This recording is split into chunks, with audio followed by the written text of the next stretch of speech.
Right, here we go. That's a 3. 3 is area domination.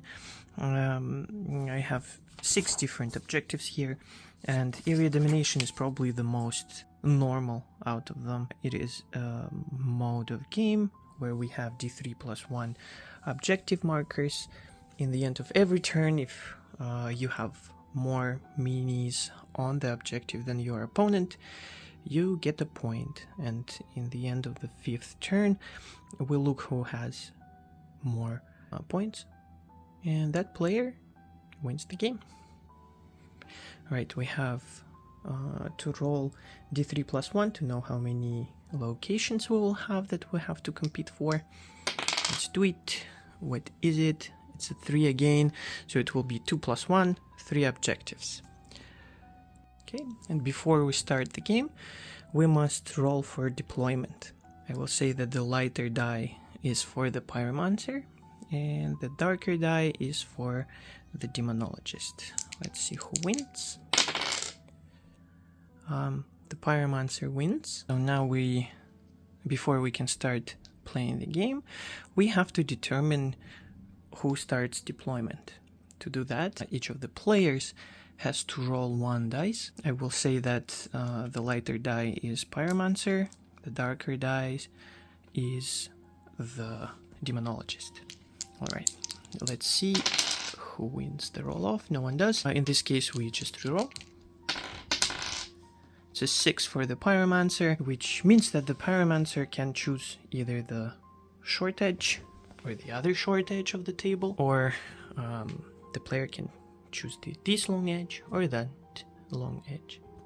The Pyromancer player looks around and decides that this building right here has a lot of windows, has a lot of space to be hiding their phoenixes, and that will allow them to control most of the board. That's why they choose the long edge, this long edge, which means that the opposing player has to start on that long edge. You don't have to choose the long or short edge. You also have an option of choosing a corner. If you choose this corner, your opponent has to start at the opposing corner. If you choose that corner, the opponent has to start here. In the case of the corners, your mage can be put within 30 centimeters of the corner. As we are doing an edge, it is 20 centimeters. Now I will see how far the Pyromancer can start from this edge. The Pyromancer can start right there, 20 centimeters. It is, I believe, 8 inches in inches. But as I said in the rules, you can just divide every centimeter value by 2. That's your inches. In that case, Pyromancer would be able to start a little bit closer to the center of the board, but it's not a big deal. Also, I wanted to mention that this table is a lot smaller than what I recommended in the rules and what the rules were written for, which is, again, not a big deal. I still enjoy the game in this format. If you find that the ranges are too oppressive or not fun enough, you can make those ranges, you can just halve them. You have the centimeters, and for the inches, you quarter the values that are given in the rules. Our wizard is put in his place. That doesn't sound right. And now he can bring with himself a unit that would normally be summoned on the result of 0. I will start with the Magma Guardian. According to rules, you can summon creatures within 10 centimeters of your wizard, but in the deployment rules, it says that these minions that come with your wizard do not count as summoned units for the purpose of summoning. They're not technically and factually summoned, but they're still summoned units. It was intended that they appear within 10 centimeters of your wizard, even though it doesn't say so in the deployment rules. So I will put my Magma Guardian here on the 2nd floor. According to the special rule of Magma Guardian, 10 centimeters around him, whenever units end up their movement within 10 centimeters around him, they get dealt damage. And that will be a pretty big radius here. It's the house and a little bit outside of it. Because after deployment we will be putting objective markers around I will make sure that the Pyromancer puts one somewhere around here. Now is the turn for Demonologist to deploy. Looking around, remembering strategy that the Demonologist has for this game, which is using his special ability as much as possible to get possessed by greater demon.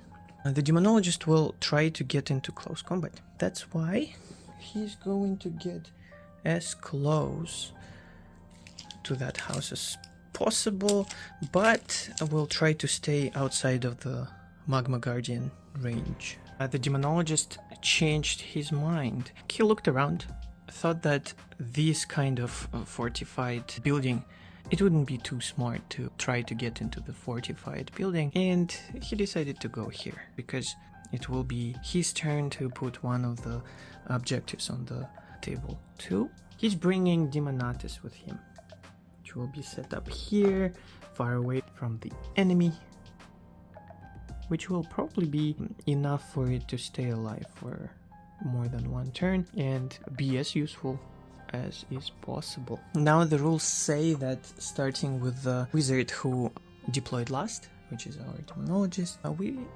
put down the objective marks. They're actually called objective zones. They're 8 centimeters in diameter. The first objective that the Demonologist is going to put down is going to be here. You can put it anywhere on the table. It doesn't have to be in the middle of the ruin, but it looks cool. It looks much nicer than trying to hide it somewhere here, so I put it there. Pyromancer, in turn, going to take advantage of his position and place this marker on the second floor, close to the Magma Guardian. If I wanted to be competitive, I would put my second marker for the Demonologist somewhere here, but this game is about having fun. I will put another objective right here behind the trees here. It is still to the advantage of the Demonologist, but the Pyromancer has a good chance to get this objective. But the Demonologist will be able to use the terrain to his advantage and be behind the trees and avoid being shot at. Every new turn in this game starts with a roll-off. The white dice will be the Pyromancer, darker dice will be the Demonologist. Whoever rolls higher starts activations in this turn. It's 5 and 5. I will reroll that.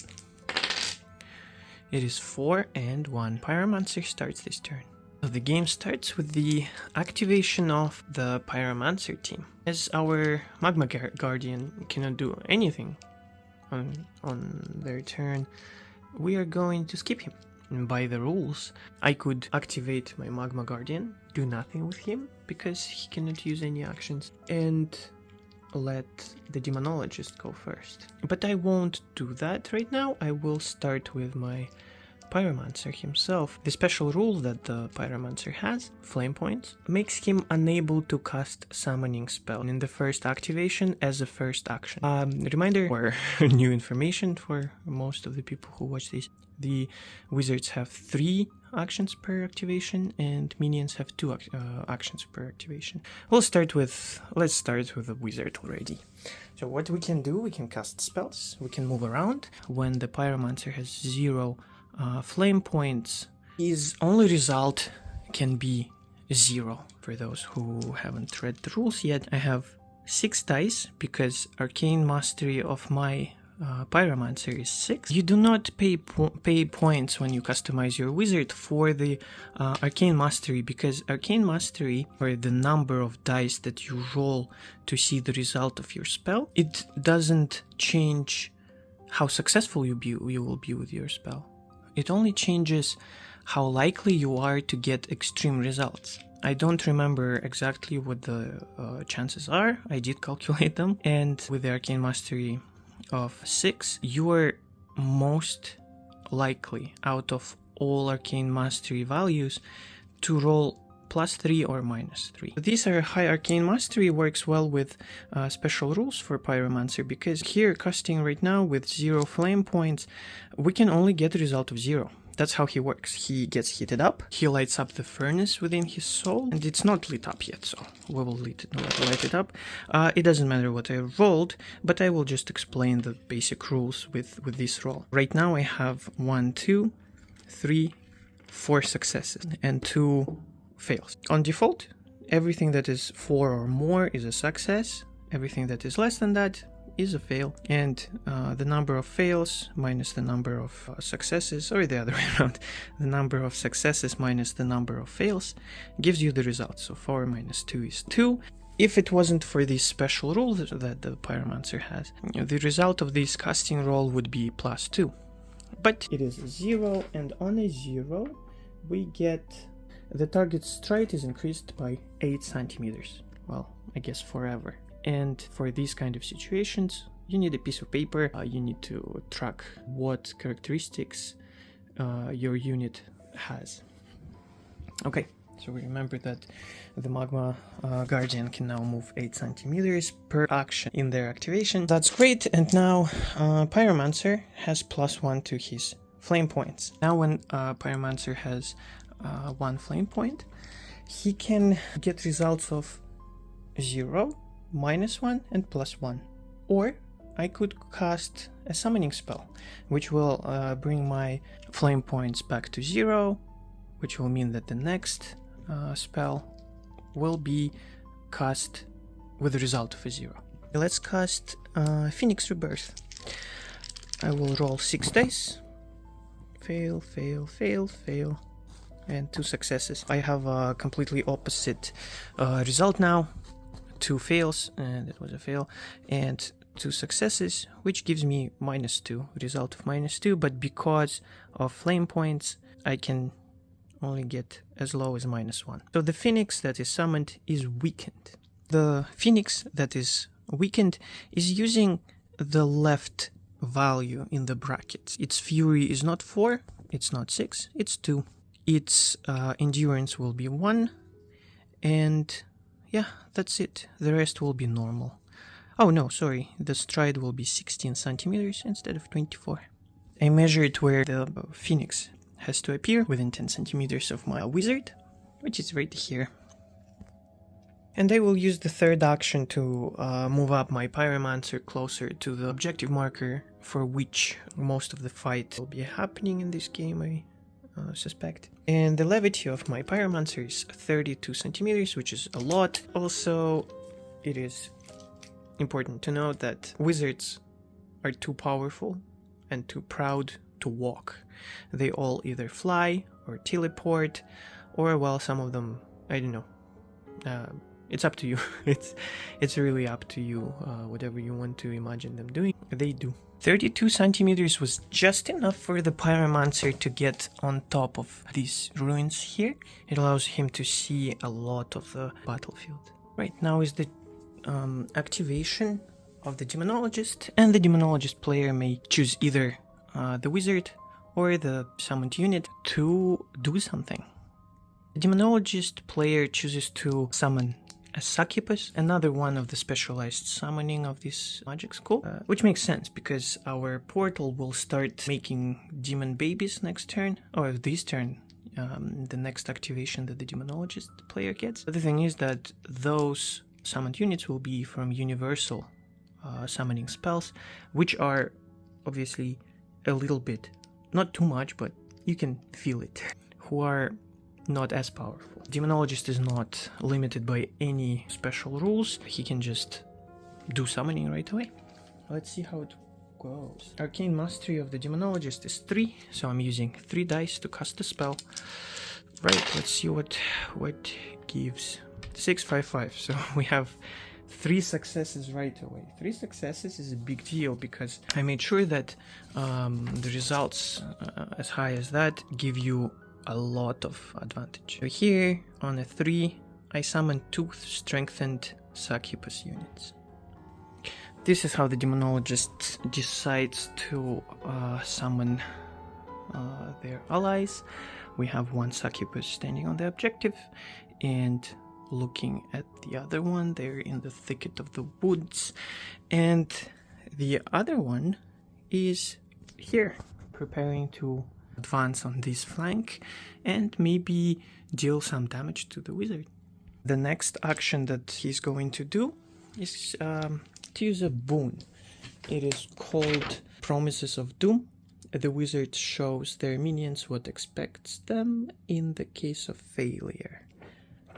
We will be casting the 3 dice again. We get 3 successes again. This game, the greater demons are watching. It looks like they like what they're seeing. Oh yeah, and I forgot that I had to declare the target before I rolled, and you know, I'm playing against myself, so I know I was going to choose this succubus as a target, and she gets her fury effectiveness to be increased by 3. What that means for her is that when she rolls dice to attack, either in melee or in shooting, she will be hitting not on 4-ups, but automatically. Is this game breaking? Yeah, it is. But any casting results at 3, I think, should be breaking the game. Our fire guy can do that too, maybe. So the Demonologist is trying to go for equilibrium points. For those who don't know, equilibrium points are the points that any wizard can get if they cast 3 spells of different types. The Demonologist has already cast Summoning spell. With the second action, he cast Boon. And with the third action, it can cast something other than these 2. And it also makes sense for the Demonologist because of their special rule. Once per turn, when the Demonologist casts a spell, they may choose to share a shard of their soul with a greater demon. If the greater demon answers, and greater demons always answer, you just don't know which one will. They will take that shard of your soul, and they will take it, and they may try to possess your body. Yeah, being Demonologist is very risky. Okay, the Demonologist decides to use the Demonic Smoke. It is a spell that may allow the wizard to not be targeted by spells or shooting attacks until their next activation, but we should remember that luck is not always on our side, and you can make it worse for yourself. You can make it much, much better. Alright, I'm rolling my 3 dice. Arcane Mastery is 3, and I also have to declare that I'm choosing to share Soul Shard with a greater demon. We have a result of -1. Before we apply that, we have to roll another dice to determine which greater demon answers the call. It is a 5. A result of 5 is Grimnir, the Veil Piercer, the greater demon who allows you to choose a wizard on the table, like that one right there, and choose one of the spells that they know and apply the results of a spell of that wizard on the casting result for this spell. But we're not going to do that because the result of -1 is pretty good. It still protects us from being targeted by spells of the Pyromancer. Those spells are very, very nasty. They deal a lot of damage until the next activation. So the 0-1 would also give us protection from shooting attacks. But it's okay, we don't need that. That particular greater demon is okay with us not using his gift, but it still doesn't mean that we don't have to pay the price. We roll 2d6 plus 1 for every soul shard that we spent this game, except for the first one. So we're going to roll 2d6 and accept the result. There is no minus or no plus. It's 5.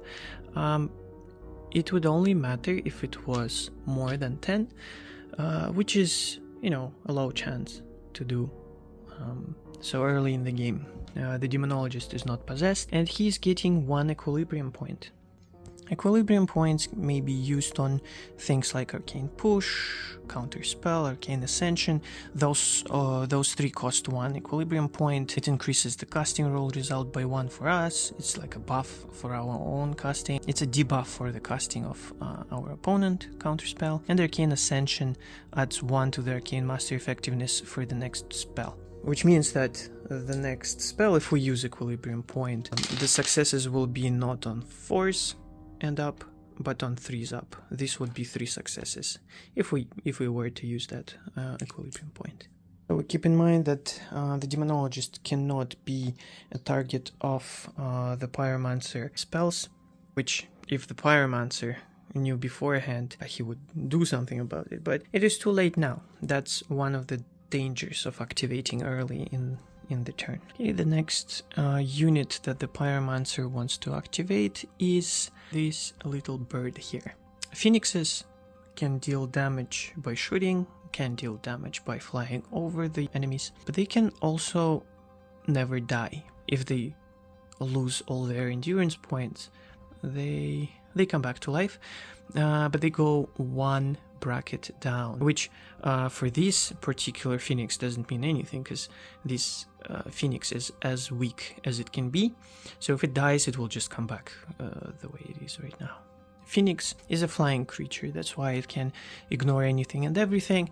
It just moved from here to here, 16 centimeters, and thinking what it can do next, because the summoned units only have 2 activations per turn. I will pre-measure if I can get one of the enemies there in the ruin.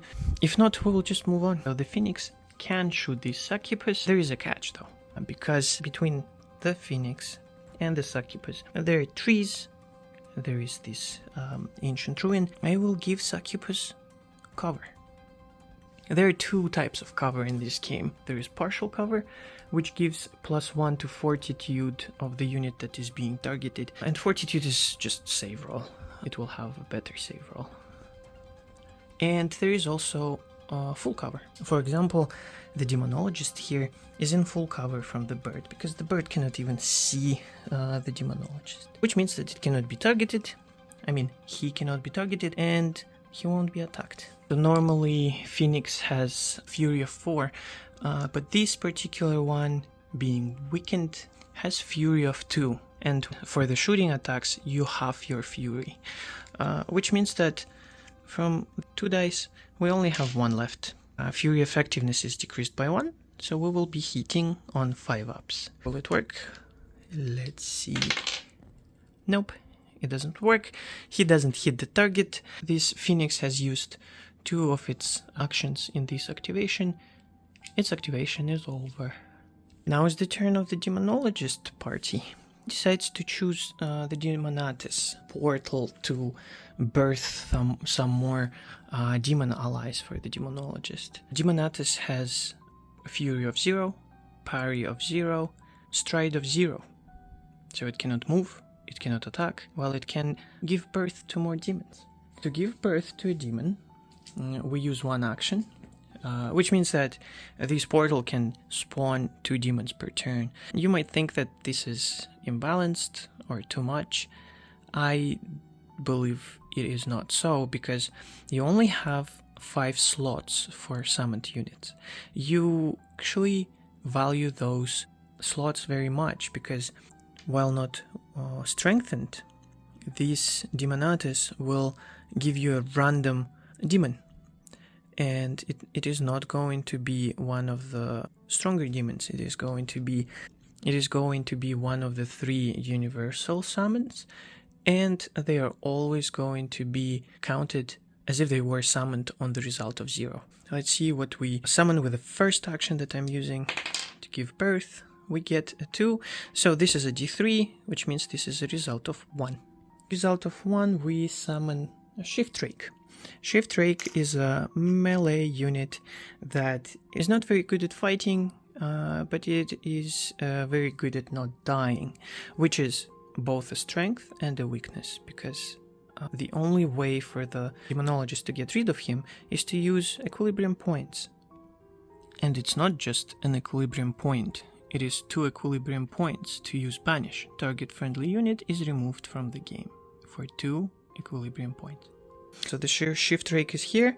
I am not going to use this portal, this portal's second action this turn, because I don't need more of these. I want to be able to be flexible, because right now I'm almost at the limit. I can only summon another unit, and I will have to wait for some of them to die, which I don't want. For this one, I want this one to live as long as possible because it hits automatically now. This one is fine. And you might think, what is the point of this portal at all? So my strategy for this game, for the demon, as I said before, is to get possessed as soon as possible, go in and, yeah, do as much damage as possible. Oh, and while I'm doing that, while I'm being possessed, I cannot cast spells. I should have mentioned that before. I cannot cast spells, I cannot summon units.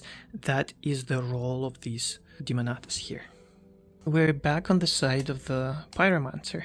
The only unit that is left to activate is this Magma Guardian right here. He can use 8 centimeters of its movement to move, or it can move twice, which is a total of 16 centimeters. Even though this Magma Guardian would be more useful, he's not right now. I mean, he's still very useful, but he's not more useful, because I'm going to maybe hide him a little bit behind the wall here so that no one can see him from outside. He'll be just sitting there and defending this objective. I've just checked the rules again, and I lied. This shift rake guy, he does die on 1 to 3. On 4 to 6, he keeps slithering around. And that roll happens when the shift rake's endurance goes to 0. Well, it's basically, you kill him, but he's not destroyed yet, and then he might not get destroyed. I've just noticed that I made a mistake when I summoned the succubus. Succubi. I have to declare whether they will be melee or ranged. I don't know what I would have decided when I did that, but as I forgot, I have to do it now. Well, I have a hindsight now, so I know that her fury effectiveness is like 100%. She will automatically hit. That makes her much more dangerous in shooting. Okay, I will just roll a d6. If it's 1, 2, 3, she's shooting. She is shooting. This guy, 1, 2, 3, he's shooting. He's not shooting, he's melee. Alright. Okay, let's start with this succubus. This is how far she can move up with one action. And the second action I will spend to attack the Pyromancer. The Pyromancer is in partial cover right now. My succubus is Fury 2. Which means that I would roll 2 dice, but because this is shooting, I roll only 1 die, so half of the fury. And I don't have to roll because anything I roll will be a success, and I did hit him. I will use red dice to count how much warding points he has. Right now he has 1 left, and you have to track those just because they reset in the beginning of each round. We don't have to do any saves or anything like that for the wizard, because wizards use magic shield whenever they are attacked, and in case of Pyromancer, that is 2 points of warding, and every damage depletes 1 point of warding. So right now Pyromancer is at 1, but it will reset in the beginning of next turn, as I said before. Alright, we can move to the next succubus. There is no point for him to stay here because our Demonatus is here, and as a summoned unit, even though if it looks like a portal, it can still control the objective. Well, yeah, this is almost exactly within 8 centimeters. In his 2 activations, the succubus melee version, moved from this objective close to this objective, and he is now within 8 centimeters of it, so he's controlling it. And I placed him so that he will have some protection against Pyromancer. Looking at it now, yeah, there's probably some cover. But if the bird decides to shoot at him, he will have no cover. Okay, and the last activation in this turn is for Demonologist. Shift Raker right here will move up, and that's all that he can do probably this turn. So Shift Rake moved from here all the way to this point on the battlefield. And I forgot to mention, succubuses, oh my god.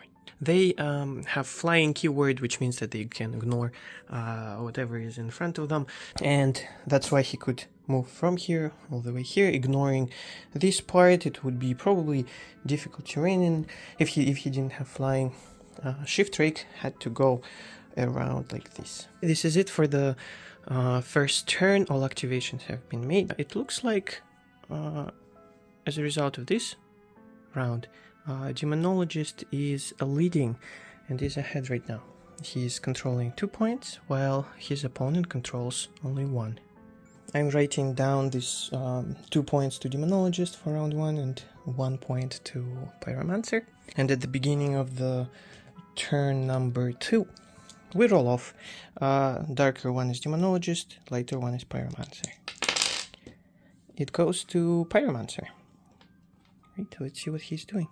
In the game, to buff melee units a little bit more, I gave them an ability to charge. Charge is not its own action. Charge is something that is a part of movement action. If you are a melee unit and you end up your movement in a base contact with the enemy, you can deal damage. It makes sense if the birdie doesn't start, it doesn't shoot right now. There is a chance, not a chance. I'm sure that I am going to make one action to move up and the second action to move into base contact with the bird and deal damage to it. And if the Pyromancer activates now, there is a chance that this succubus will be dead. Right, so the birdie moved from here to here. I did it on purpose so that the succubi cannot get to it in its activation and deal damage. If I moved up, I would get 2 attacks instead of 1, which is even worse for the bird. Bird is not good in melee at all. It has 0 parry, so if it's attacked, it won't be able to defend itself. Alright, so I have 2 fury on these. They're usually 4 fury, but this is a weakened version. 2 fury, which means 1 die for ranged attack. On a 1, nothing happens. It doesn't hit its enemy. Okay, it's now a turn of the Demonologist to activate one of their characters. So we know how nasty the Pyromancer is when he gets to attack with their spells. That's why I think this Succubi will be activated. Succubus has 1 ranged die. Oops. I have 1 ranged die. Just to explain why not much damage is being dealt. Neither Succubus nor Phoenix, it's right there, are supposed to be used the way I'm using them. I mean, they are supposed to be used the way I'm using them, but they get their strength from synergies with their wizards. And right now, we're not engaged yet fully, so we don't get to see those interactions yet. 1 die. Didn't have to roll that, I forgot again, but that's fine, that hits. So in the beginning of the turn, this value had to be reset. I didn't, so I will just leave it like that, because 1 damage was dealt by the Succubus. That attack action is the only attack action this unit may make, so on default you can only attack once per turn. Okay, moving on to the Pyromancer side. It looks like that Magma Guardian has to stay there. He's hiding behind a wall. I don't think you can see him, but that's the point, he's hiding. We're going to activate the Pyromancer now. Okay, let's start with the Phoenix Rebirth. Unfortunately, what I've just remembered is that my Pyromancer is at 0 flame points. 0 flame points means that we cannot summon anyone, and we cannot go into negatives for flame points, and we need to spend 1 flame point to summon something. So what we're doing right now is we are attacking. We're going to use an attack spell. I've just looked at the special rules for the Pyromancer, and I am playing him wrong. So I don't know my own game, which is cool, because that means that the game is fun to play, even if, you know, I designed it. The whole thing of the Pyromancer is to get hit up.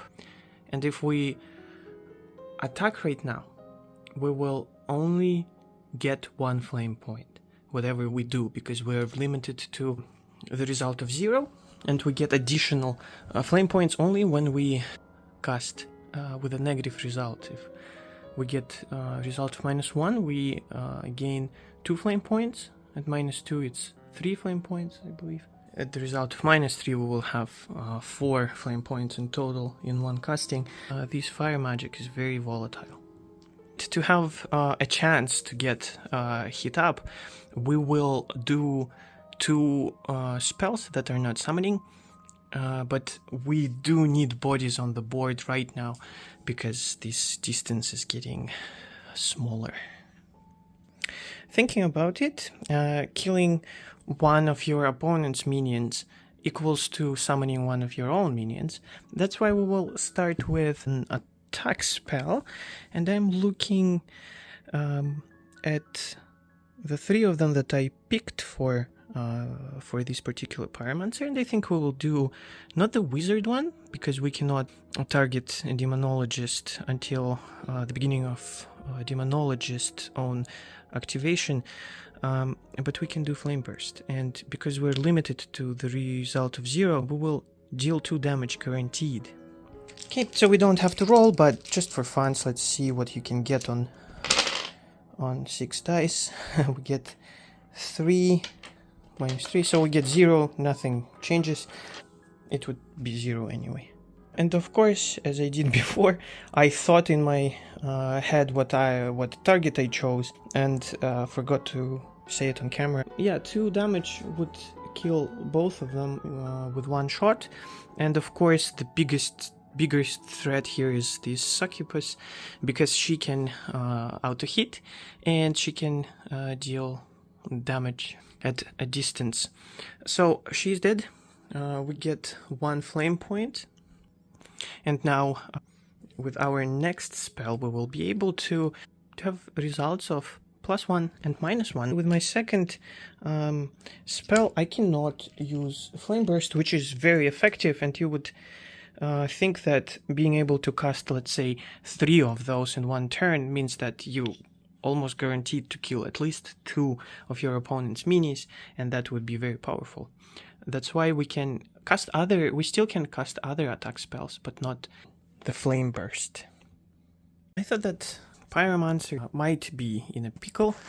He has 1 warding left, so after that is gone, he will start getting hit to his health points, and we don't want that. I thought we should maybe use Ember Aegis. The worst that can happen, nothing will happen. I don't like that, of course, but that will give us another flame point, which we actually really want. Oops, that doesn't count. So 6 dice, we have -2, but we are limited by -1 right now. No effect happens, except that we get another flame point. And now that we're at 2 flame points, we can afford spending 1 of those to someone. I was thinking about Revenant. With 1 of the 2 flame points spent, we roll a d6. We have a lot of successes. We have +4, I believe. Yeah, +4 doesn't mean +4 exactly, it's +3. It can never be more than +3 unless a special rule says otherwise, and I don't think there is a special rule like that or any spell that uses that yet. Unfortunately, I didn't hit him up last turn, which I was supposed to do. We are right now limited by the result of +2 because we have 2 flame points. That means that we're incapable of getting the result of 3. Result of 2 is a Dread Revenant with additional Fury or Endurance. Your choice is summoned. Here he is, he got out of the grave. I decided to give him an extra Fury because I think Fury is more... +1 Fury is more important than +1 Endurance, which means that the balance is not very good, the internal balance. I will probably change that 1 extra Endurance to 2 extra Endurance. But the game is still in development, so there will be a lot of those changes. Okay, that was the last action that the Pyromancer has just done. The result of this turn is that the Pyromancer has 1 flame point, has 1 less enemy unit to worry about, and has 1 more unit. I think it's time for the Demonologist to come closer to his enemies and maybe start pumping up his soul offerings to the greater demons. The Demonologist moved up with 1 action. I will choose this unit as a target for my next spell. My next spell will be the defense spell from the secondary school, which is Divination in this case. Temporal Shift. So if everything works fine, that unit will have an additional 8 centimeters or even 16 centimeters of movement. I cannot attack twice in 1 turn, but I can do something else. I can change stance to be more deadly with this unit and then charge into the enemy. I just pre-measured, there is like 16.5 centimeters between the 2 of them, and the stride for this guy is 16 centimeters, which means he doesn't get into the base contact with the enemy. We need a little bit of movement here. Okay, so we're rolling for the casting. Let's see what we get. It is -1. There is no effect at -1, which sucks, but doesn't suck as much as -2, where you start hurting yourself. I forgot that I have to roll for the soul shard before I roll the casting. Let's say that I did that before, or you know, editing is a thing. I think I will do that. I got a result of 6. 6 is Eldrazik, the Time Weaver. He allows us to do something very nice for this particular objective game. We can choose a point on the battlefield, and in the next turn, not this turn, the enemy units will not be able to move to a point that we choose on the battlefield to move closer to it. They can like walk around, but not get closer. There's my point on the battlefield. I choose the point in the middle of this control zone. Now we roll 2d6 plus 1 because this is the second time we're offering a soul shard. And if we roll 10 more than 10, so 11 or more, then we're possessed. Nope. And as my last action, as a demonologist, I will do a summoning ritual. We will try to summon this guy whose name is Gorge Heart. Yeah, I have to pause to check. So rolling 3 dice because Arcane Mastery is at 3.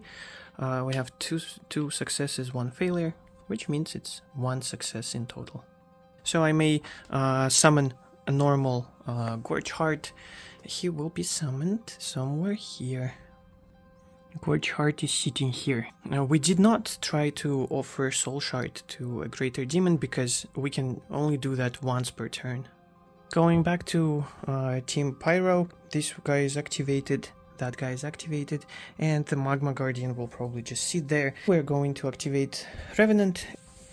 He will go back a little bit with 1 action, and with the second action he will take a defensive stance. Here how it works. I declare that I am taking defensive stance with this summoned unit. Defensive stance grants +1 to parry and -1 to fury.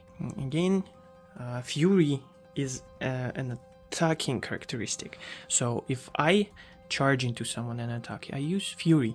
If I am being charged and attacked, I use parry to try to get the fight to my advantage. And if the number of successes in my parry is higher than the number of successes in their fury attack, I deal damage back.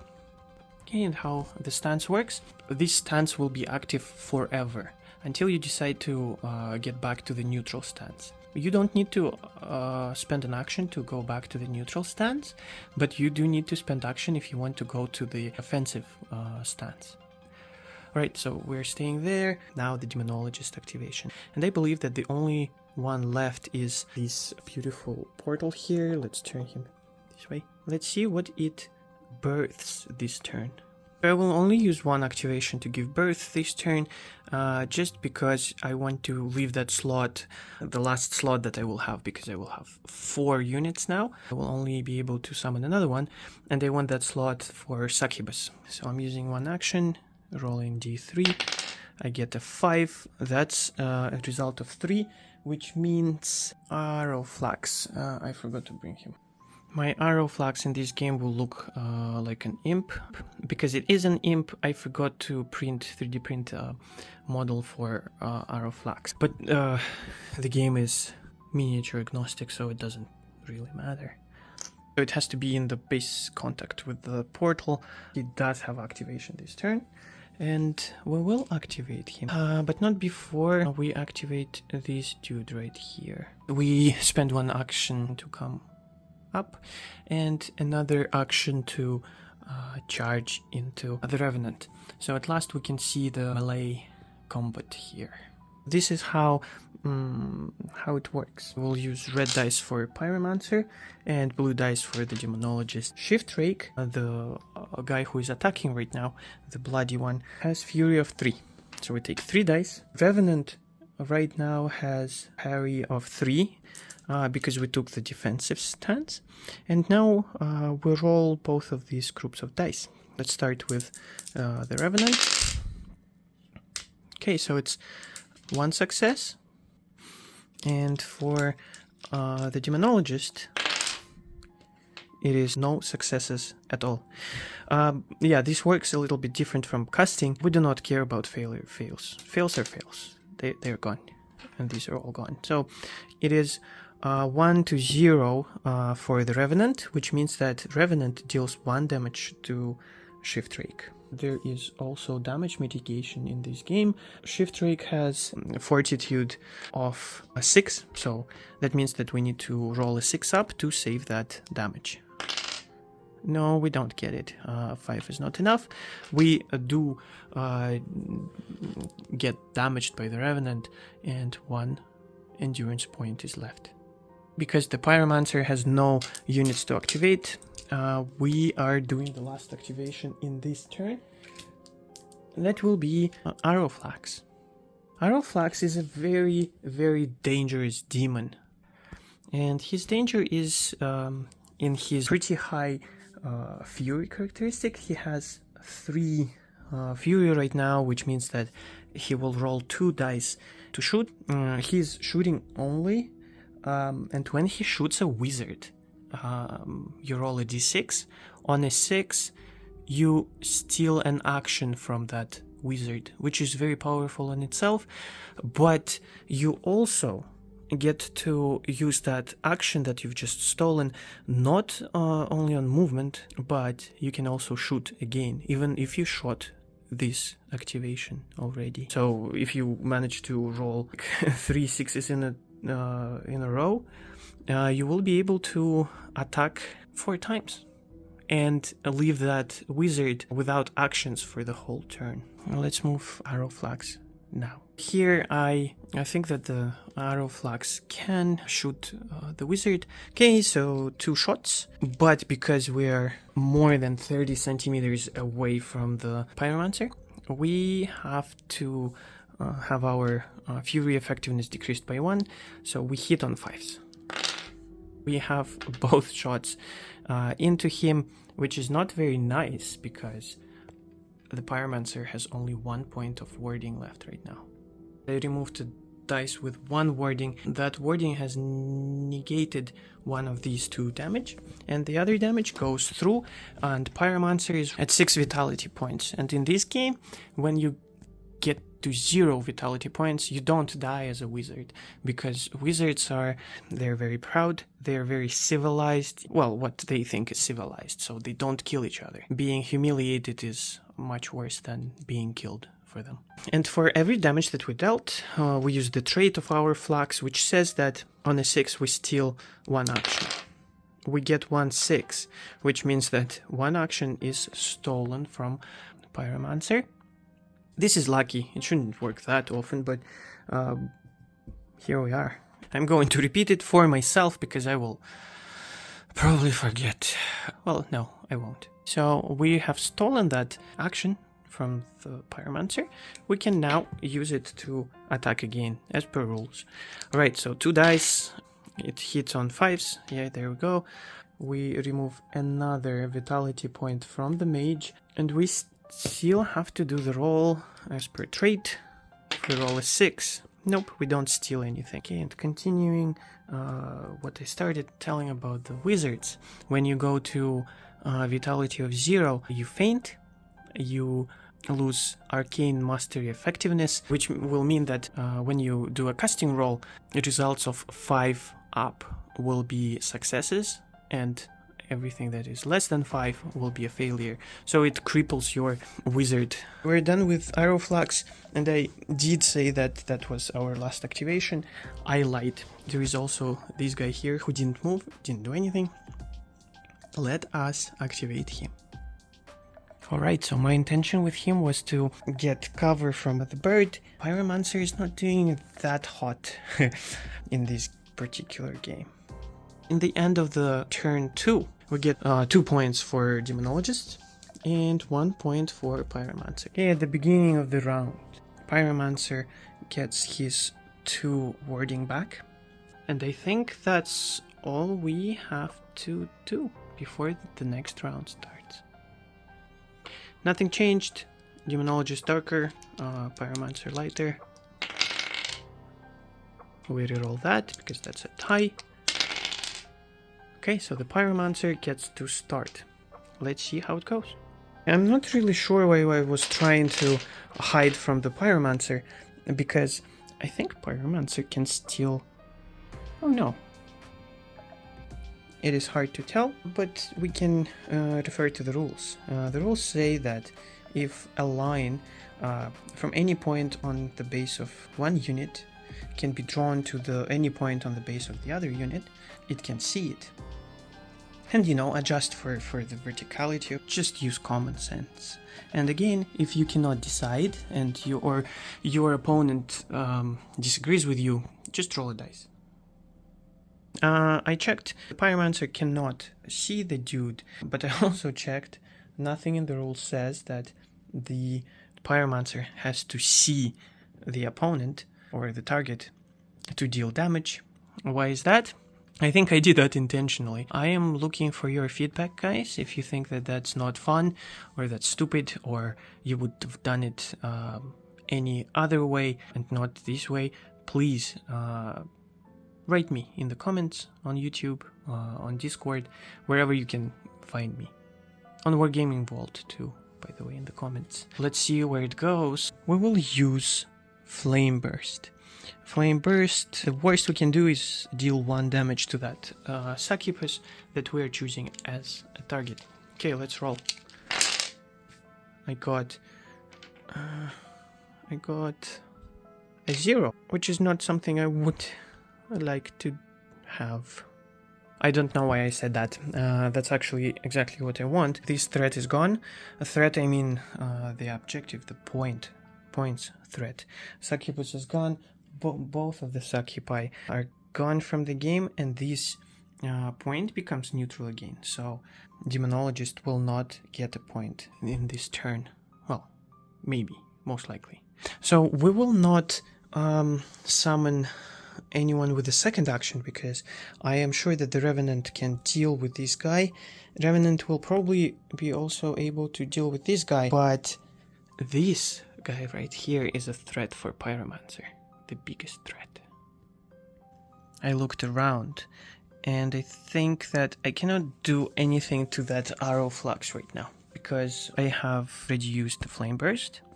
I cannot use Ember Claw on Arrow Flux, and Phoenix's Pyre works with Phoenixes, and to get 2 points of damage. Actually, we can deal 1 point of damage, and that's enough to kill the Arrowflax. Let's do it. Okay, we're using the Phoenix Pyre, even though there are no phoenixes. There is a phoenix right there, and if that phoenix could see this Arrowflax, it would immediately shoot, because it's within 60 centimeters, and you can shoot within 60 centimeters. Let's do it.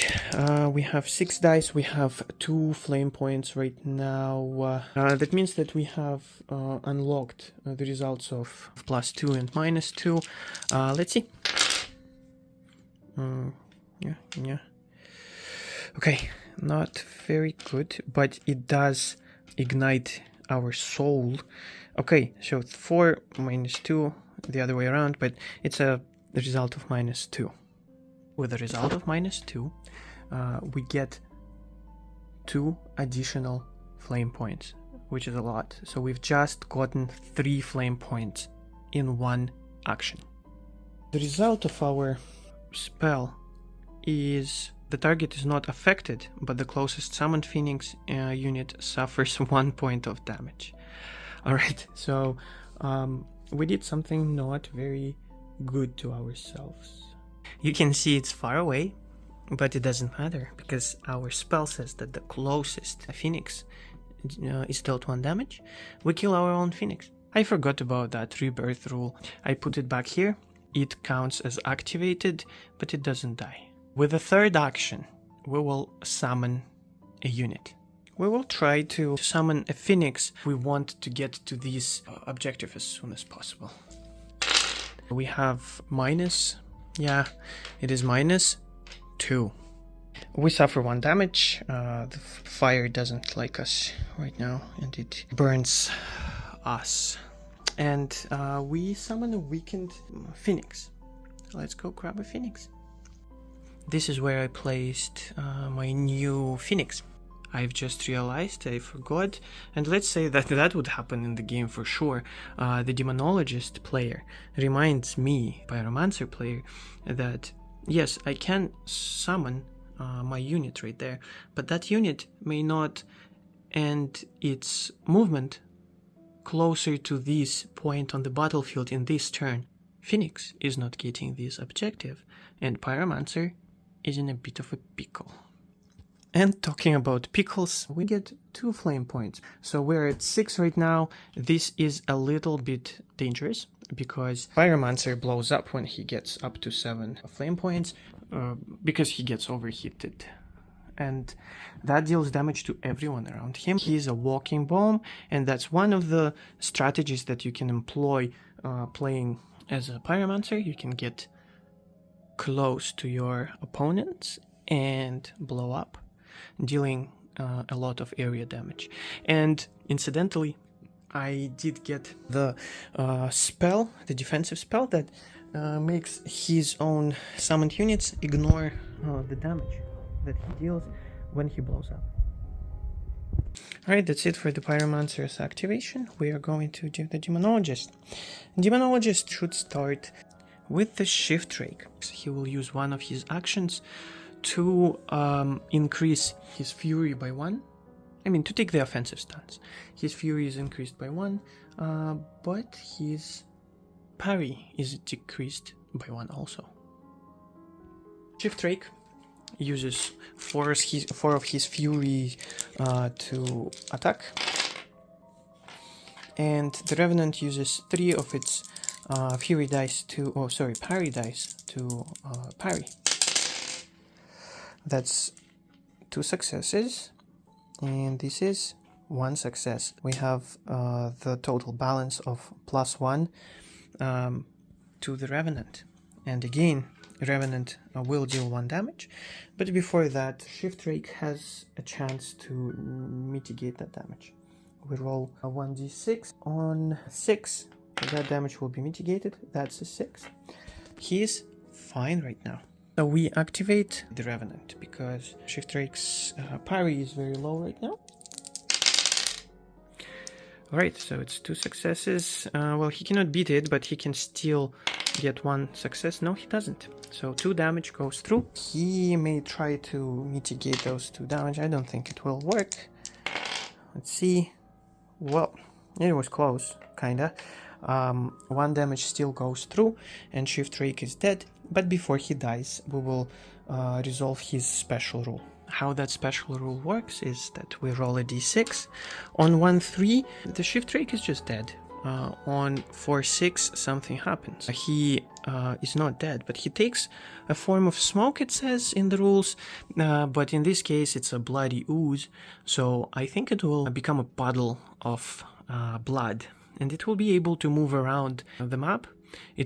No one will be able to choose it as a target, but it itself won't be able to deal damage or do any actions except for movement. So let's roll, let's see. It is a 6, so he does go into this puddle form.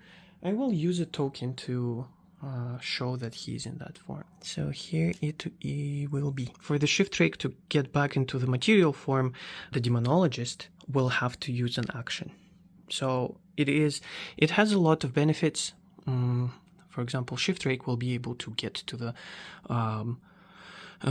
objective, and the second action by the Revenant will be nothing. He is standing there. He is blocking the way up the stairs for these units, none of whom are flying, I don't believe. No, only succubi and imps are flying units in Demonologist list. I think it's time to introduce the rule about the controlling zone. Every unit who is a melee unit has a zone of 2 centimeters around them. So you cannot just cross through those 2 centimeters. Well, you can, but you will be attacked automatically, and that attack does not count to the limit of the attacks per turn. It is like attack of opportunity in Dungeons and Dragons, if you played that. There is a special action which allows you to disengage. I think that's what it's called, disengage. You spend an action in addition to the action, to the movement action, and in that case you can move out of that zone without getting attacked. So I think it's maybe time to get down the hill and try to move that Revenant. I've just remembered that we're playing the objective game, and I think the best decision here is to move up to that objective and just forget about this guy. Yeah, he can kill him. He can kill me in one go. He might not. This is as far as Gorgeheart could move. It will get there next turn, maybe, if nothing changes. And everything can change. The Magma guy standing there, he has nothing else, nothing better to do anyway. He's getting points for his team. He's actually the MVP of Pyromancer's team in this game. Phoenix right here can be activated, and that's what we are doing now. This is where the Phoenix ends up. I had to use 2 actions to get here because 16 centimeters, the movement value of a weakened Phoenix is only 16. I get here, so I create some very good pressure on the opponent here. The Demonologist will have to deal with this guy. This one is threatened. The portal is threatened. Everyone is threatened, actually. And yeah, and of course I didn't move to the objective because I'm not allowed to, thanks to the Demonologist and his Greater Demon boon. Let's go to our anti-wizard turret. He will attack the Pyromancer, of course. We're rolling 2 dice. We get a 5, that's a hit. That deals damage to the warding of the wizard, so Pyromancer is once more without protection. But that's not it, we can roll a d6. Yeah, no, we don't. I've just remembered that the Pyromancer was supposed to have 1 less action this turn, but it's too late. It's too late, and the Demonologist player forgot to notice that too. Well, if I don't forget next turn, Pyromancer will have 1 less action. Pyromancer has no more activations to do. Demonologists decide to use his portal again. Demonatus. 1d3, we get a 1. That is another one of these bloody guys. Shift Rake appears on this side of the portal, which is completely illegal. He is touching the base. He will walk around, try to get to this objective undetected by the Pyromancer's attack spells. We have only the Demonologist left to activate. So let's use an action by the Demonologist. We will try to cast a defense spell that we already used this game. We will try to make Demonologist untargetable by either wizards or shooting attacks. I mean spells. Okay, we get -2 + 1 is -1. -1. The target friendly wizard cannot be targeted by spells until their next activation. Alright, and I think I will summon now. I will summon succubus. We need succubuses. And because I really want it to work, and I might get something very useful in the table of great demons, I will offer my soul shard to one of the demons. Let's see who answers the call. It's a 3. That is the Vorathrax, the Endless Maw.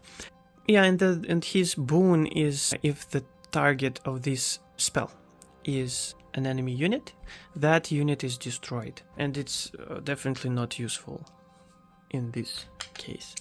Right, now let's move to the casting results. I got 3 ones.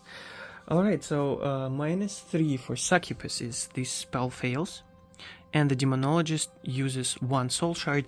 That's actually exactly what we wanted. We now used 4 soul shards in this game, so it's 4 - 1, which is 3, right?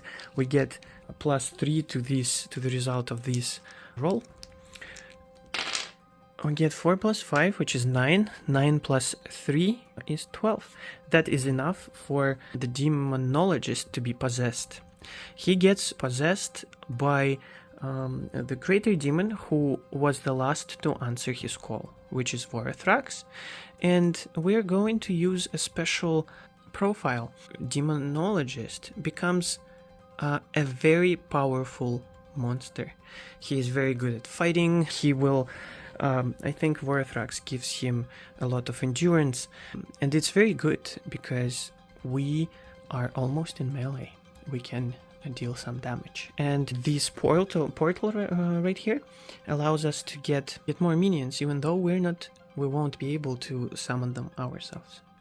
I wanted to get possessed, but the problem here is that I didn't manage to accumulate succubi who get stronger in the presence of the possessed Demonologist. That would be very helpful, but they are not here, so I will have to deal with what I have.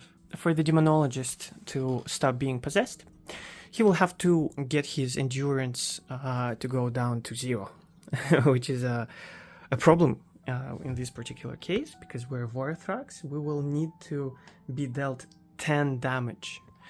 10 damage through Fortitude of 4 up. Alright, even though we got possessed, we still have 1 more action to do. Alright, he moved up here.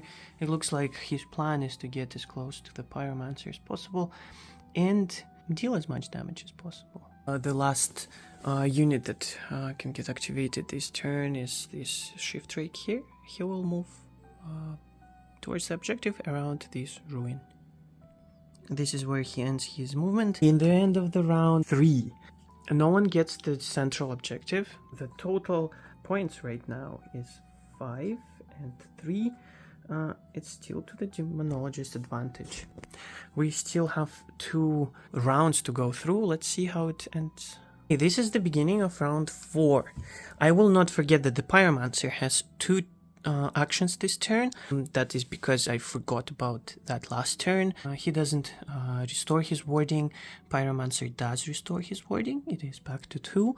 The Pyromancer team cannot approach. We roll off. The darker dice is Demonologist. He loses it, so the Pyromancer starts. So the Pyromancer chooses to activate his wizard first because he cannot wait long. He really needs another unit that will be able to get on the point here. Even if it is not able to fight back during a melee fight, there is a chance that it will not die in the first encounter.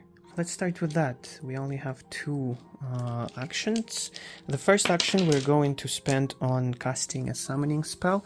That means that we get one flame point off. Right now we are at 5 flame points. It's still dangerous, but it's not.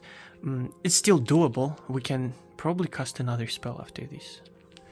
Well, if not, we can, well, if I decide not to, I can decide to use a special action that is available only to the Pyromancer. I will be able to cool off and lose 2 points of flame points for that. So here we go. That is 0. This is fine. This is what we wanted. We wanted a fast and able Phoenix who can get to the point and give us objective points. And the second action that we're going to use, we are at 5 flame points. We can afford to get 1 more flame point. This is risky. With the second action, I decided to do cool off. We will cool off. We are spending that action to scratch off 2 flame points. That will leave us with 3 flame points, which still gives us access to all results, all from -3 to +3. Next turn, it will be very important. The Pyromancer wishes that he could command his Phoenix to act right now, but the Demonologist sees through his plans. He knows where this Phoenix is going, and he decides to activate this guy right here. This guy right here can charge, and that's my mistake. I should have put Phoenix somewhere here. So he will use the first action to change stance, and that will be an offensive stance, which gives him Fury of 2. Oh, we first get into the contact. I'm sorry, excuse me, Pyromancer, could you please get back? Thank you. Phoenixes do not have any parry. They are shooting guys. They do not fight in melee very well. Okay, so we have 2 dice for the Gorge, whatever his name is, for the fatty guy, whatever. And we have a result of 1. That is 1 damage that goes through, unless the birdie can mitigate that damage. Okay, on a 6 up.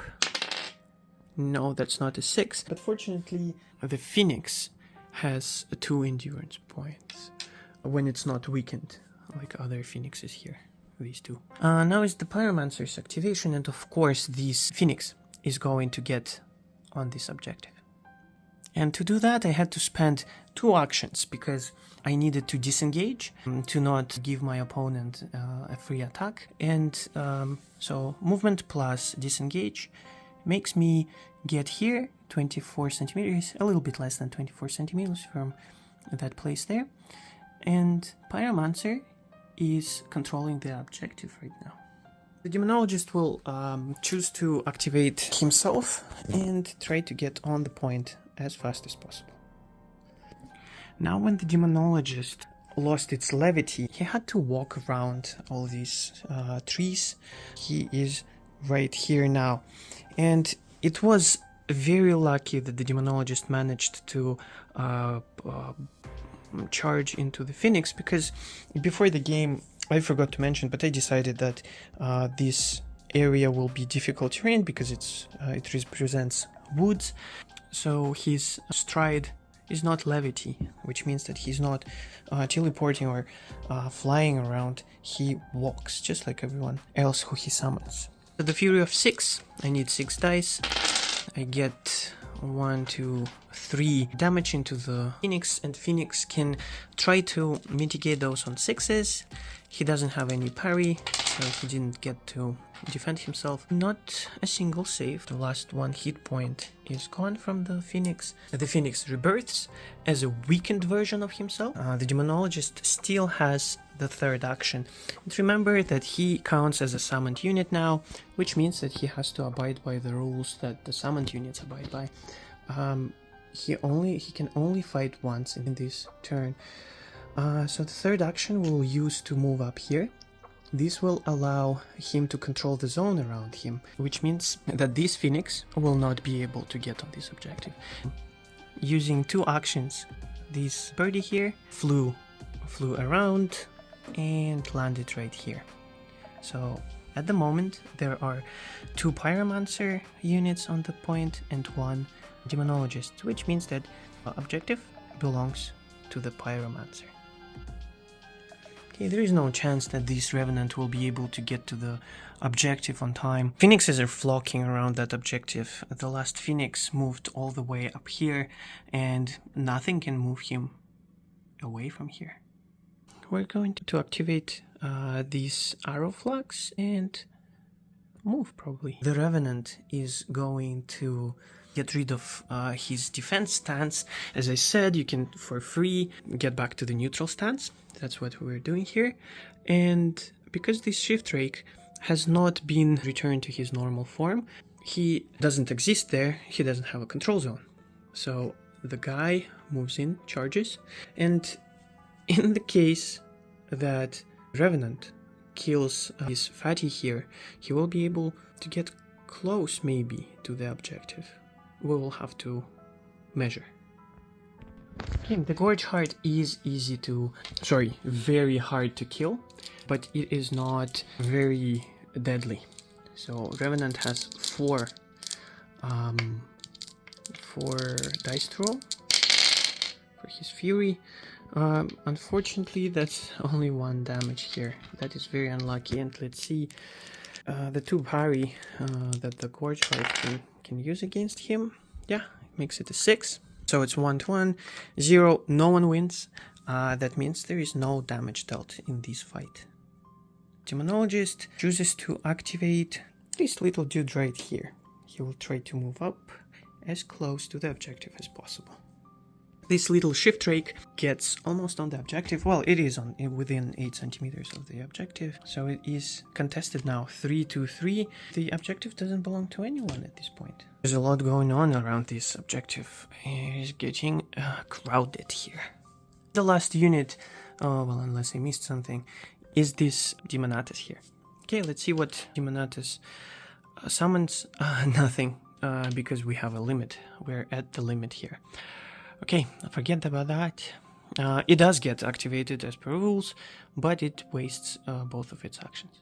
And in the end of the round 4, this objective belongs to the Demonologist, this objective belongs to Demonologist, and that one belongs to the Pyromancer. Which means that Pyromancer gets 1 point and Demonologist 2 points. At this point in the game, the total point values are 7 for Demonologist and 4 for Pyromancer.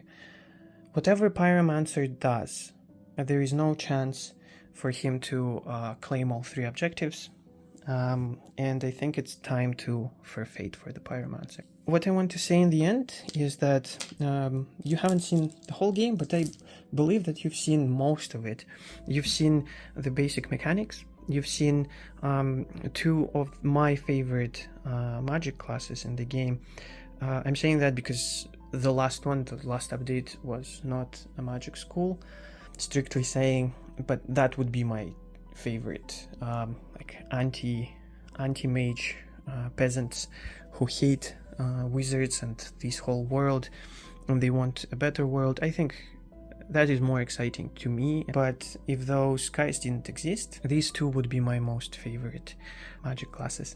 What I didn't show you items, just because I forgot, let's be honest. Just because I forgot, and I also think that there was enough in this game, enough new information, and if you do like that kind of things, you can check out the list of items. It is in the book, in the rule book.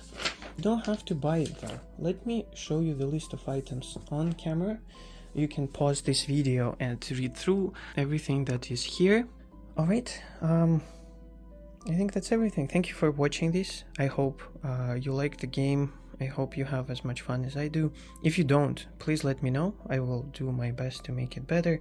Subscribe to the Discord, and if you do want to see the full rules without buying them, I will always post full rules, not the most recent update, but the update before that. And you can check it out. You can see what classes there are, you can see what spells there are, and you can decide if, you know, it's worth it to spend $9. Yeah, you can decide if you want to support me and my game. And thank you very much. Goodbye.